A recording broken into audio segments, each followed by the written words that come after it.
Hi friends, இப்போ பாக்கியலட்சுமி பார்க்க போகிறோம். பாக்கியலட்சுமியில் இன்றைக்கி பூரா சென்டிமெண்ட்டாக தாக்கிட்டீங்கடா, சென்டிமெண்ட்டில் வேறு லெவல் பின்னி பெடல் எடுத்துட்டீங்கடா, அந்த மாதிரி ஆயிடுச்சுங்க. என்னன்னு பார்க்குறீங்களா? அதாவது பொண்ணோட பாசமும் அப்பாவோட பாசமும் தாங்க.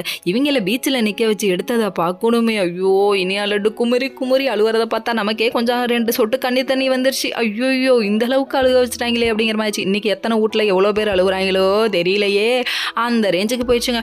டாடி நீங்கள் இருந்தப்போ எந்த பிரச்சனையும் இல்லை டாடி, நீங்கள் பண்ணதெல்லாம் கரெக்டாக, அம்மாவை ஏன் இவ்வளோ டார்ச்சர் பண்ணுறீங்க, சும்மா நறுக்குன்னு 4 கேள்வி கேட்டதை பார்க்கணுமே. நம்ம கோபி மூஞ்சில் அப்படியே சும்மா செருப்பால் அடித்த மாதிரி இருந்ததுமா, என்னை மன்னிச்சுக்கோமா அப்படிங்கிறாரு. நான் ஏன் இப்படி மாறிட்டேன்னு எனக்கு தெரியலையே, நான் ஏன் இப்படியான அப்படின்னு சொல்லிட்டு அவர் ஐயோ பைத்தியமாடா இவன், இவ்வளோ நேரம் நல்லா தாண்டா பேசிகிட்டு இருந்தான், அந்த ரேஞ்சுக்கு பார்க்குறாங்க நம்ம இனியா. அதுக்கப்புறம் ஏன் டாடி இப்படி மாறிட்டீங்க, ஏன் விட்டுட்டு போனீங்க எங்கள் எல்லாரையும் அப்படின்னு சொல்லி கேள்வி மேலே கேள்வி கேட்குறாங்க. கேட்டதுக்கு எதுக்குமே பதில் சொல்ல முடியாமல் நான் எப்படி மாறினேன்னு எனக்கே தெரியல. இப்போ தான் டாடி நீங்கள் பிடிக்காத லைஃப்பை வாழ்கிற மாதிரி எங்களுக்கு தெரியுது. இதுக்கு முன்னாடி ஏதாவது சின்ன கஷ்டம் அம்மா உங்களை பட விட்டுருப்பாங்களா, அவ்வளோ சந்தோஷமாக இருந்தீங்களே டாடி, ஏன் என்னாச்சு டாடி அப்படின்னு சொல்லிட்டு கேள்வி மேலே கேள்வி கேட்குறாங்க. கேட்டதுக்கப்புறமா யோசிச்சு பார்த்துக்கிட்டே இருந்தாங்க. அந்த டைம் பார்த்து ராதிகா ஃபோன் மேலே ஃபோன் அடிக்க, இவ ஒருத்தி டிஸ்டர்ப் பண்ணுறதுக்குனே இருக்கா, அந்த மாதிரி ஆயிடுச்சுங்க.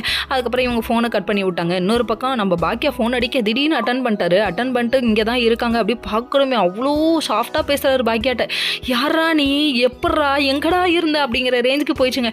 கொஞ்ச நாளைக்கு முன்னாடி அம்பியா இருக்க, கொஞ்ச நாளைக்கு அப்புறம் அண்ணியனா மாறுற, நீ எப்படி இருக்கன்னு புரிஞ்சுக்கவே முடியலையப்பா அப்படிங்கிற மாதிரி ஆயிடுச்சு.